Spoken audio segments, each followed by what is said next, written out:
Bonjour à tous.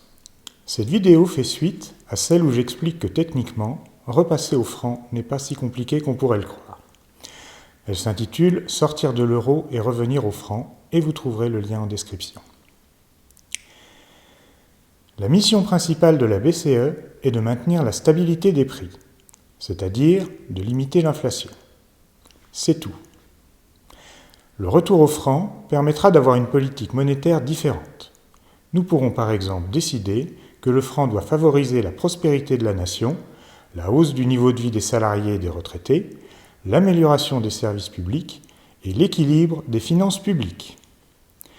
Oui, tout cela est possible en même temps, à une seule condition, celle de renoncer à la stabilité des prix, ce qui est justement l'ordre de mission de la BCE. Or, force est de constater aujourd'hui que la BCE a failli à sa mission. L'inflation est là et elle semble bien partie pour durer. Pourtant, les exigences de la BCE relatives à sa mission s'appliquent toujours, elles. La modération des salaires et des retraites est toujours d'actualité et par conséquent, le pouvoir d'achat ne peut que s'étioler. Il n'y a qu'un seul moyen d'arrêter ce cercle vicieux, sortir de l'euro. Avec le franc, nous pourrons donc relancer fortement l'économie du pays, augmenter le pouvoir d'achat, réduire le chômage, sécuriser nos services publics et retrouver une vraie croissance. Cela a un prix, l'inflation. Il ne faut pas se leurrer, l'inflation fait peur.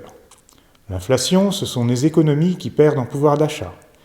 Et lors du passage au franc, il y aura probablement une perte rapide, en quelques mois, de l'ordre de 20 à 25%.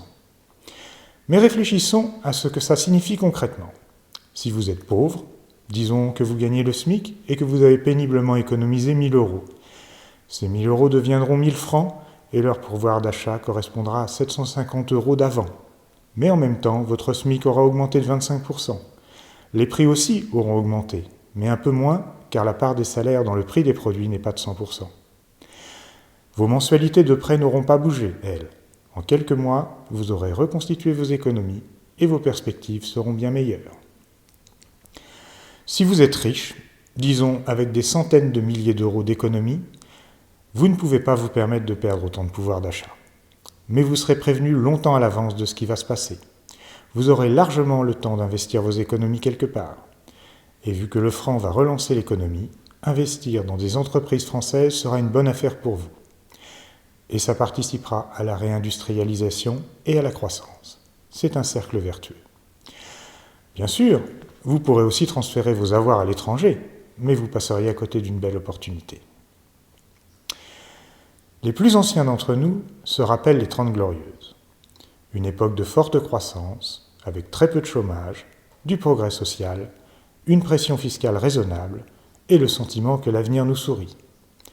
Eh bien, pendant cette période faste, il y avait une inflation à 2 chiffres et l'État n'était quasiment pas endetté. Ce n'est pas une coïncidence, il y a bien une corrélation entre les deux. Cette corrélation, c'est une politique monétaire définie dans l'intérêt de la France. Une inflation à 2 chiffres, comme dans les années 70, est-ce de l'hyperinflation? Non, contrairement à ce que certains voudraient nous faire croire, ça n'a rien à voir.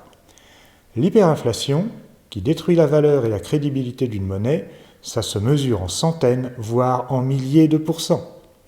Le pouvoir d'achat d'un billet de banque fond à vue d'œil, il vaut moitié moins en quelques jours, quelques heures, voire quelques minutes. Plus personne ne veut d'une telle monnaie. C'est arrivé en Allemagne dans les années 20, en Argentine dans les années 80 et au Zimbabwe dans les années 2000. Cela tue littéralement un pays. Il n'y a aucune raison pour que ça arrive en France, car malgré toutes nos difficultés actuelles, nos bases économiques sont saines. Si ce bref exposé vous a plu, vous pouvez mettre un pouce bleu, partager cette vidéo et vous abonner pour ne pas rater les prochains épisodes. La prochaine vidéo parlera de la planche à billets. À bientôt, merci.